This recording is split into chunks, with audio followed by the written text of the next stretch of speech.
if you smell what The Rock is cooking. Acknowledge me. You don't know what hard times are, Daddy. We are bad to the bone. Get it? Bad to the bone. Tell me when I'm telling lies. I'll fight anybody. Who do you want? Just let me fight him. Let me tell you something, Jim Ross. Bigger power, yeah. We're going for you. We are the best of the best. Woo! Wheeling, dealing. Smart marks. And that's the bottom line, cause Stone Cold said so. Welcome to Talk 'em Into the Building, a wrestling podcast where we only talk about the wrestling interviews, the promo, how these guys talk us into the building to buy the PLEs or to watch their TV shows, whether it's on Max or Netflix or wherever it's at. We talk about the talkers, we hype the hype man, and pontificate on the promo. Here we are with my boys.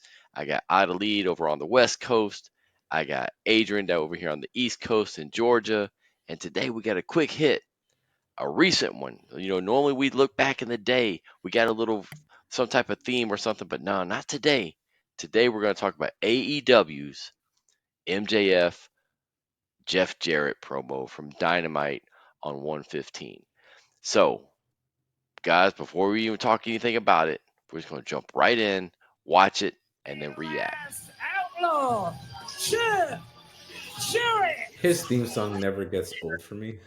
We could go, shall we say, respectfully decline the offer from MJF to be MJF's first title defense if Jeff Jarrett allowed MJF, helped MJF to reclaim the AEW World Championship. I think it was a mistake by Jeff to turn MJF down. Just my opinion.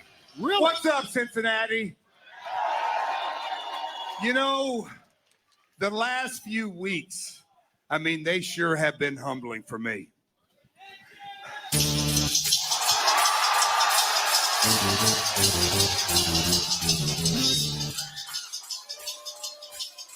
Well, MJF, never been one, Tony, to take the difficult path. I think he saw something in Jeff Jarrett, something vulnerable, something that MJF could Cut my music. The easy path back to the AEW World Championship. He's always taken the easy path. That is what he is all about, Excalibur. But it's worked for MJF, former world champ. Come on, give the man Longest more reigning respect. former That's right. AEW World Champion. He just gave some gum to a fan. That was nice of him. Yeah. Humbling? Jeff Jarrett, you have yet to learn the definition of the word. Last week, I gave you the opportunity of a lifetime, bud, and you had the audacity to turn me down? Oh, Max, come on now. Don't even get started. You were too lazy to enter the casino gauntlet, so you came up with some scheme. Don't you ever interrupt me!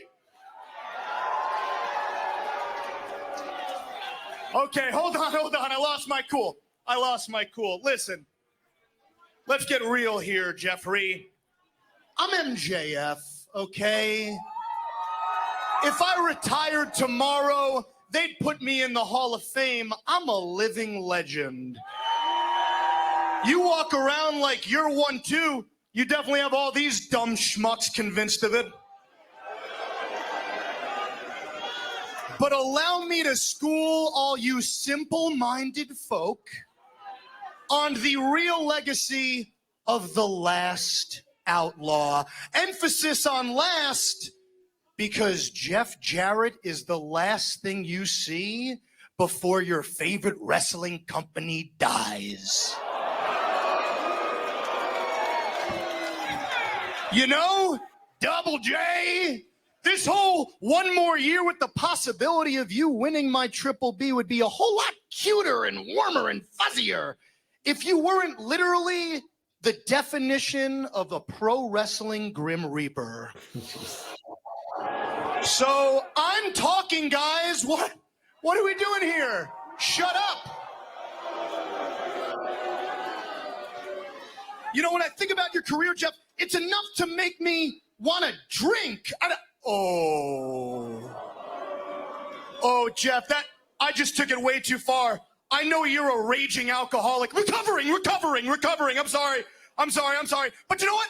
I just had a great idea, guys. How about listen to me, you stink. I'm talking. Shut your fat mouth. I got a great idea.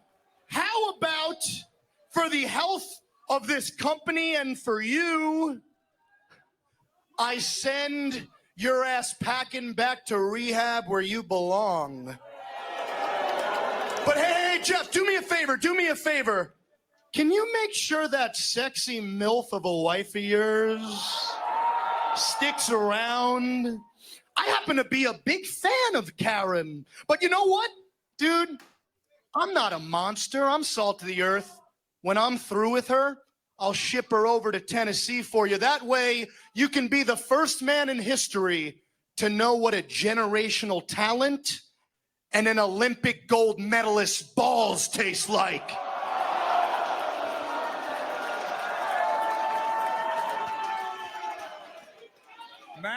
Max. Not only everything you just said was crude and stupid, but it's all been said before 1,000 times. It's all been done before 1,000 times. But let's get to the heart of the matter, Max. Let's get right down to business. You know, I know that the best years of my career are behind me. But last summer, when I entered the Owen Hart Cup, the AEW fan base, they awakened a passion in me. They awakened a desire that I didn't even know I still had. And Max, I'm going to do everything in my power to keep that passion going, that fuel going, because it's the one thing that's going to put me on track to become the AEW World Heavyweight Champion. But oh, Max, let's get back to your stick. You think you're going to come out here and poke fun at me and have your zingers and you're going to hurt my feelings, right? Oh, Max, I was you before you were you. Everything you can say or everything you can do, I've done.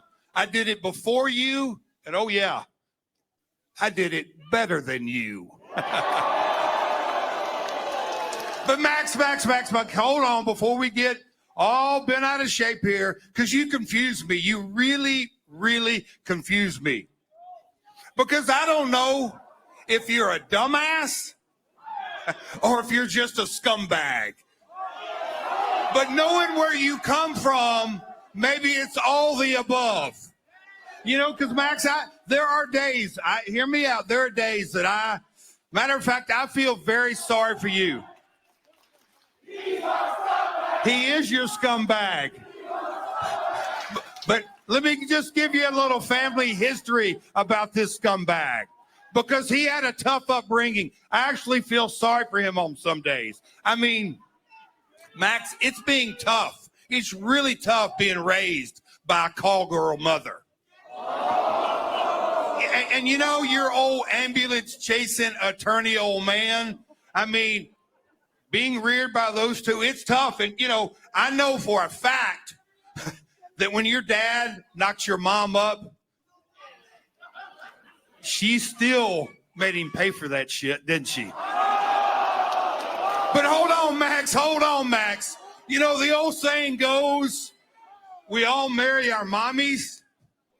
Pretty appropriate for you because your old lady is nothing but a Canadian call girl. And Max, one final thing. This very ring, yeah, the night that you were tearing the house down, you were burning it up with Will Ospreay, you were doing your version of 60 Minutes Through. Well, at the same time in the back parking lot, your old lady was doing her version of 60 Minutes Through with about 10 other wrestlers. Max, look at me. You need me. You need me, and you don't even know why. And I'll tell you why, because you're drowning in your own shit. Max, you may be lazy. You may be an entitled prick, but at the very core, you're a scared little boy. You are scared to enter the gauntlet. You're scared at 20 years of age. Your best years are behind you.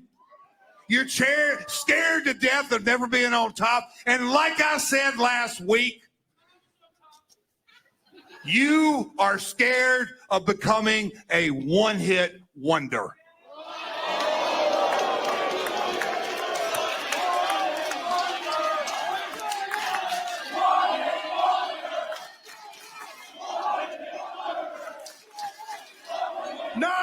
No, you listen to me. One-hit wonder, scared. I am nothing like you. I didn't need my daddy to make me a top guy. I didn't need to start my own company to make me a top guy. MJF made MJF. We saw in the past what happens when you're king of the mountain. Let's talk about what happens when I am. MJF is the only man to thank for the biggest professional wrestling show of all time, 82,000 strong Wembley Stadium. I'm the one to thank for record pay-per-view buys, record ratings, record ticket sales. I was the best in the world. Laugh all you want, old man. And then I got screwed. I got screwed out of my championship, my name, my legacy, my reputation, dragged through the mud to this day. The same people who put me on a pedestal now have willingly, with a smile on their face, taken it out from underneath me and treated me like nothing. I ain't nothing. And let me tell you something, Jeff. I don't want to win the world championship. I need to win it so I can shove it down each and every single one of their throats. But instead, I have to wait in line for Jeff Jarrett. Hold on. Jeff. With all due respect, these people, they're not very bright, okay? With all due respect, no wrestling fan has ever given a single solitary shit about you. But you know what really pisses me off, slap nuts? The fact that just because you were best friends with Owen Hart, you think you're owed a grand finale. You might have had all of these stupid, simple-minded schmucks convinced, but I see through your bull. During the Owen Cup, I saw right through you, you carny succubus. You are nothing more than a leech riding the coattails of your deceased friend. Oh, did I strike a chord, Jeff? I thought you were all tough. I thought you were the last outlaw. I guess you don't like it when I talk about your old pal, Owen Duke. God, that was a long time coming. Yeah, thankfully, Jeff Jarrett shutting up MJF. A long promo. Long time to get there, but Yeah. Adelaide, I'm going to come to you first. What's your reaction to that? So I'll be honest. I think I've been in and out with Jeff Jarrett. I think I know most of the history. I mean, I think definitely, laughed at the global force thing, memes and the gold and that era of TNA. And yeah, obviously I'm aware of Jerry Jarrett and that whole history. And then on the other side, maybe it's something where I haven't kept up and with people's personal relationships, but it was kind of hard to keep up with this implied idea that you understood the back history. And that's what struck me at first. It's like I'm all in. It's MJF. He's he's gonna be MJF, and Jeff Jarrett at this age. He knows how to cut a promo. He's been in the crowd. He knows what puts butts in seats. But that took me out a little bit. I'll be honest, because there were moments where I didn't have the background knowledge to fill in all the gaps, including when Jeff was almost trying to match MJF's kind of vitriol, or like that anger that MJF just kind of naturally walks around with, and it felt like out of character for Jeff. It felt like you're calling her these names. I believe it's a girlfriend, Jeff's girlfriend. I don't know. I didn't put that together quite too much, and I didn't have that. It didn't connect with me. I think the best parts for both was when they were speaking to this idea of being the best, MJF needing the championship, right? Saying like, I don't want it, I need it, and him being conniving and sneaky. He's like, I'm going to do anything it takes, right? And on Jeff's end, I felt like that through line of the last outlaw, still having one last shot in him, and almost proving a point. That's what stood out to me the most. Was there's this Jeff Jarrett character that we've had empathy for since the Owen Hart tournament, because prior to that, he was still heel, right? He was still, with the group, with Jay Lethal, with that stable basically. And he was almost doing the matches, but really being kind of the manager type, so to speak, of that stable. So for me, it was those moments that stuck out.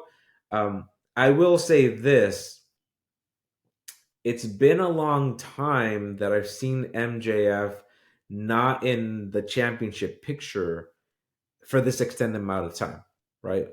And I'm going to discount his interactions with Punk, but those were like, on another level for a lot of reasons, because everybody wanted to see him interact at some point.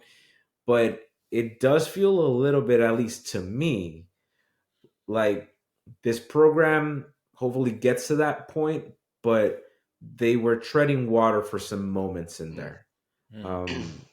And I love both guys. I mean, don't get me wrong. I felt a little disconnect. And again, I might come back to me where I'm not following closely enough, and maybe I don't have the context that I should. But those were my immediate thoughts. Weekly. What's it? But you're not watching it weekly. You can't have an opinion. Well, let's get at it then, right? Yeah. I shouldn't have to watch it weekly. And so before I come to you, Adrian, I do want to put this out there really quick. That's one of the knocks I think about AEW for a while. They don't do a good job of setting up what has happened. They assume because they have so many smart fans, and they have so many fans who do watch weekly but watch other stuff and all these other things. Even back to the there was some other behind the scenes stuff with it was a Punk and somebody, I think. But there's a whole bunch of stuff that led up to it, and it was just kind of like they just assumed everybody knew. And I'm like, I have no idea what they're talking about. Like, Right. I have no clue. Right. I wasn't privy to what was going on, right? And I think that's a great point. I think that's a knock on AEW creative as a whole, that they just don't do a good job of setting that up for a new audience who may be tuning in for the first time, or somebody who's just a casual watcher, and I think it just doesn't do a good job of recapping. Adrian, coming to you really quick. What do you think about that promo? To be honest, I wasn't a fan. It went way too long, in my opinion.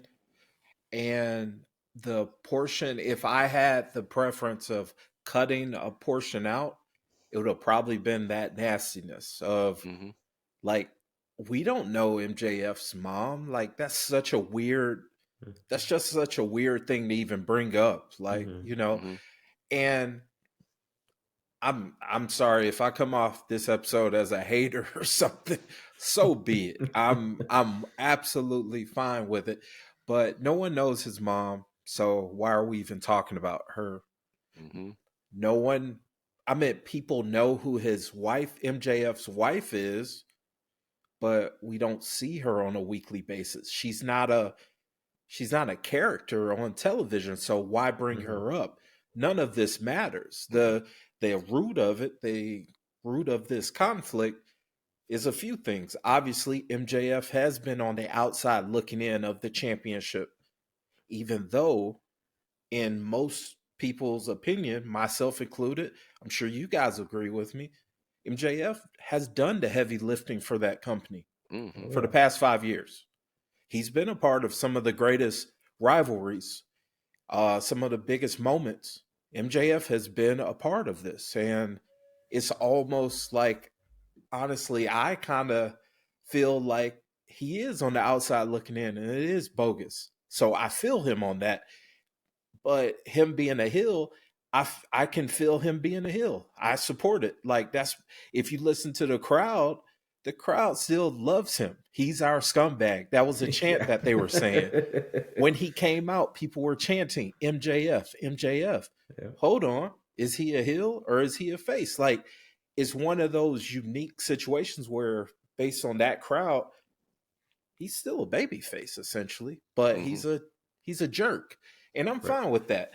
I'm fine with MJF being crude and rude to Jeff Jarrett. I wasn't a fan of Jeff Jarrett trying to do the same thing. It was weird. Like you said, Adelie, it was forced. If they would have just left it at MJF is on the outside looking in championship, I'm with it. But even a bigger story, and probably something that has even more meat on it, Jeff Jarrett is known as the last outlaw. MJF should have said, hey, you're one of the last carnies in this business. Mm-hmm. I ran off a carny a while ago. You're in my way. You're in my way. I'm going to put you down so these people never have to see you or any of the carny shit that you have to offer. If MJF went on that route, I'm locked in. I'm absolutely locked in. It wasn't enough of that, and that's the reason why I have issue with that promo. Nice. And from my perspective was like, MJF was trying too hard. Like, you watch he's why is he talking to the crowd? Let them organically boo. Let them organically cheer. Let them You're here to confront Jeff Jarrett because Jeff Jarrett went through the gauntlet, and you want this title shot. You want these things, right? But you're worried about telling them to shut up, and this other dude, like, why? Focus. Yeah. And I feel like, okay, and then he went down a whole path of the crudeness, and I think the best part of the promo was Jeff Jarrett's reaction. He sat back, he leaned back, and laughed at him. Yeah. And the key there was the veteran not allowing the kid to get under his skin. And then he kind of addressed it. He kind of said, everything you just said, I've heard before.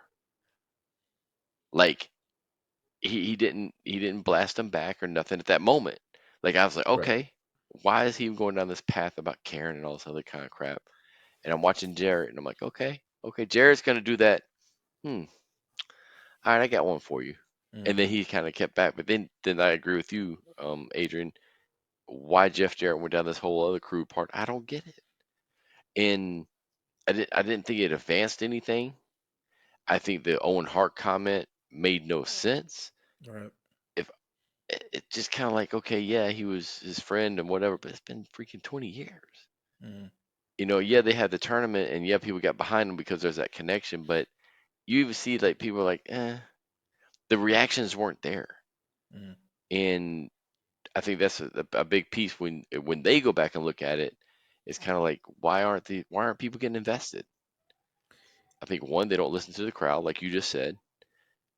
At some point, you gotta be like, all right, he's a babyface. It is what it is. Sorry, I'm sorry you don't want to be. It is what it is. And at some point, the only way you're gonna get the crowd to turn is not by turning on the crowd, because the crowd don't care. Right. They want you. I don't know what you got to do, but or you just embrace it.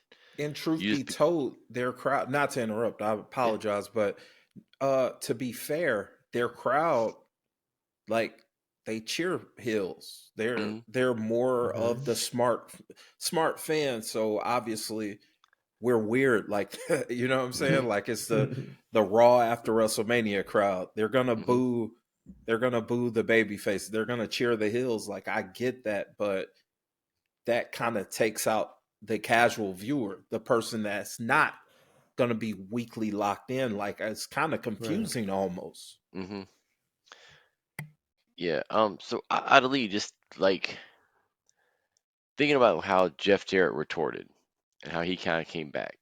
Right. What did you think about just like his delivery? Just kind of looking at that, his delivery, and then looking at MJF's face. I mean, did you see any body language that kind of helped push this promo? Yeah, I and this is what I was gonna chime in, kind of taking the baton, so to speak, on that thought that we had earlier in terms of, for that moment where he's speaking out of character to me, right, or to us, that threw me off. That took me out. But when he's listening, right, when MJF is listening, and you kind of get the more serious Jeff Jarrett, and he's retorting, he's coming back, just body language wise, I think that's the most chemistry they had in the whole promo. They're, all this nonsensical stuff is gone. All this, the gimmicks are gone. Basically, it's like man to man. Let me talk to you. And you do see that look on MJF. He's genuinely almost like not cowering, but here's this elder statesman of pro wrestling. Colin McCartney, call it what it is. The dude's been around forever. And here's MJF, and he's calling him out still on, you're a 20-year-old guy who's really just scared. Who's really, and they're blurring the lines, but if purely as a pro wrestler to a pro wrestler trying to lead a storyline, he's telling you're still a kid. You don't know this business. You don't know. You may talk a big game and you might have made your name. You still have a lot of room to grow. And it's this almost moment of affirmation for Jeff Jarrett, and this moment of doubt in MJF's body language, in MJF's face of almost like, I don't want to agree with you, but I know it's true. I know what you're saying is true. I haven't reached the pinnacle. I haven't reached the top yet. And that is, I mean, ultimately that is the MJF character in a nutshell. Like, he's always going to have a chip on his shoulder. And that's fine and good, but I thought that probably was the best kind of encapsulation of promo. And again, talking about editing, if we could have just kind of just got into that point and just done a quick 5-minute promo, we don't have to go super long. That's great. That's it. Young guy versus the elder statesman, and you can't hang. That's your thesis. That's your statement right there. But there was a lot of other things thrown in that, again, I felt unnecessary. I don't really care if you cuss. I don't really care if you call people out, but it just felt really, really unnatural and just out of place to me. Looks like a Twitter exchange. Yeah. Good point. Yeah. Nah, So- I'm just not a fan. I'm not a fan of, I don't know if this is one of these things where it's common in AEW, where they take a lot of inside information, a lot of implied things that they're talking about, and it kind of takes me out of it sometimes.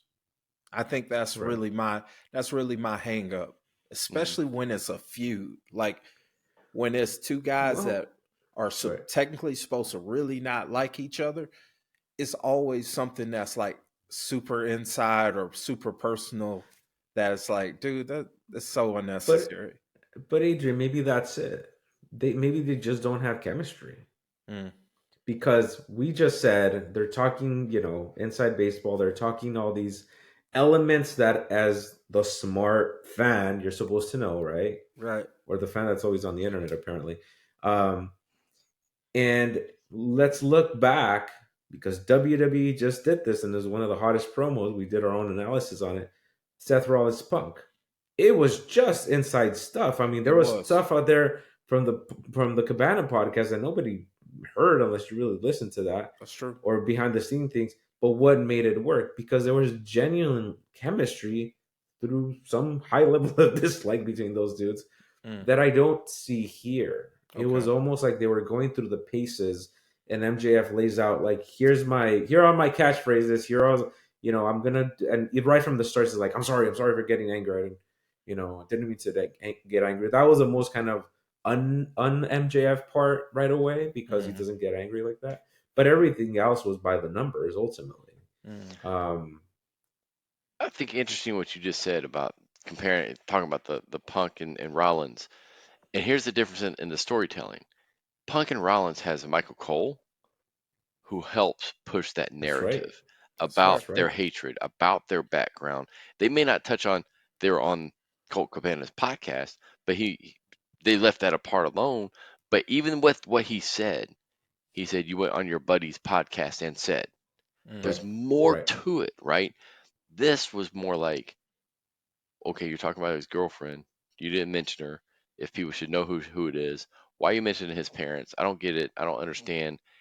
And then the whole announcers lay out the entire time. But if done correctly, there's a setup by the announcers that can help push these They could have narratives dressed it forward. up. That's fair. That's a good point. And I mean, you think about even when they talk about, think about the whole Kevin Owens stuff of how they do it. That's why I think Michael Cole is so underrated, is that he does push that forward. JR was great at it. JR understood that storytelling behind the scenes, that I've got to push this narrative forward as to what this personal conflict is. At the end of the day, it's personal conflict. I saw no personal conflict in that thing. I just saw MJF being whatever, and I saw, Jeff Jarrett trying to retort, and it's just kind of like, to your point, there's no chemistry. I don't know. I don't understand why he's confronting him. And I'm saying this from a, let's just say, casual fan. I don't know anything. I don't know why these two are talking. Yeah. There was truly no setup as to why these two are even in the ring talking. Jeff Jarrett didn't have a chance to talk before being interrupted. That's fine. And I'm not saying he had, but if you analyze the whole thing, there's no setup from the announcers. There's no setup from Jeff Jarrett giving him a chance to say anything about a title shot or the gauntlet or blah, blah, blah, blah, blah. Boom, here's MJF, and MJF just goes straight into his wife and all that kind of stuff, even down to the whole Olympic gold medalist stuff. Come on, man. Right. You're just recycling junk. It's just like, come on, you're better than this. And then watching it, and this is a pet peeve I've had forever. I learned this a long time ago. You watch these guys and they come out and they'll talk about somebody. He's like, all right, old man, you just buried yourself. Right.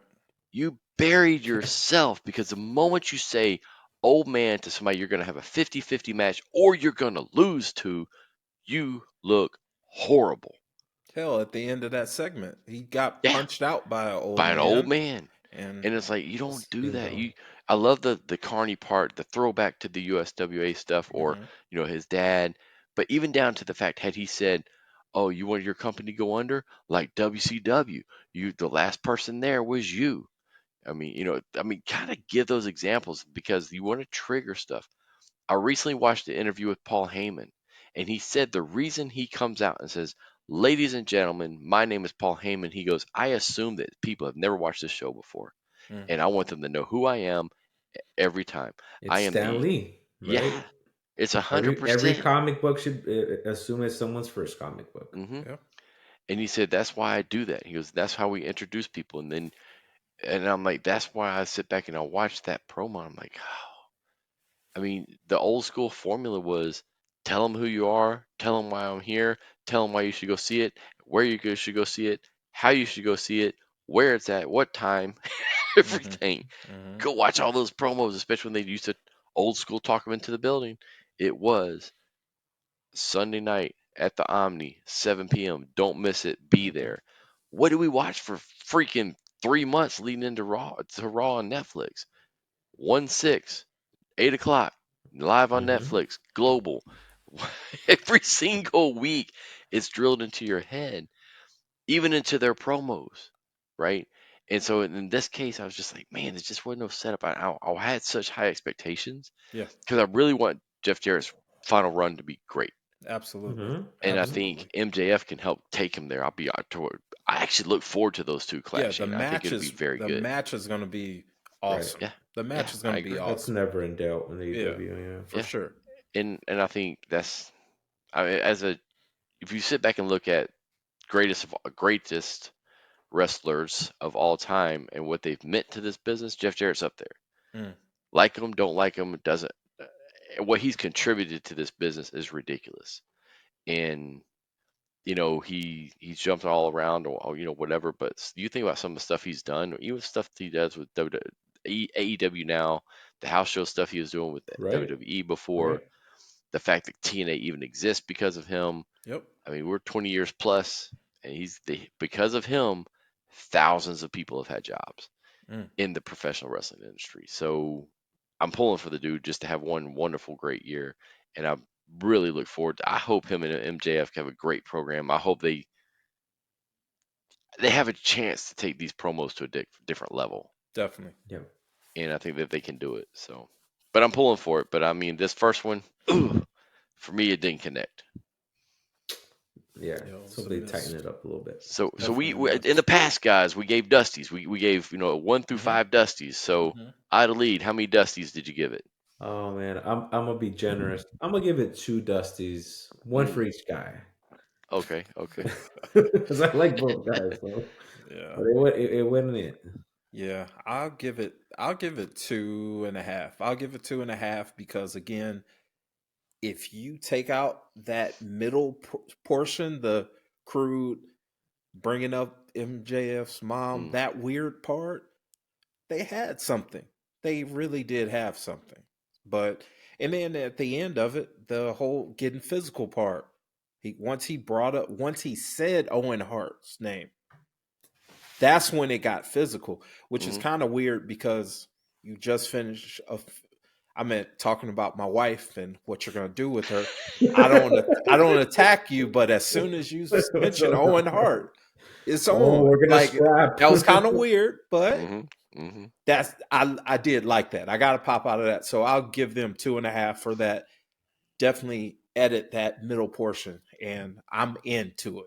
You talk me in outside of that middle part. Okay. All right. Cool.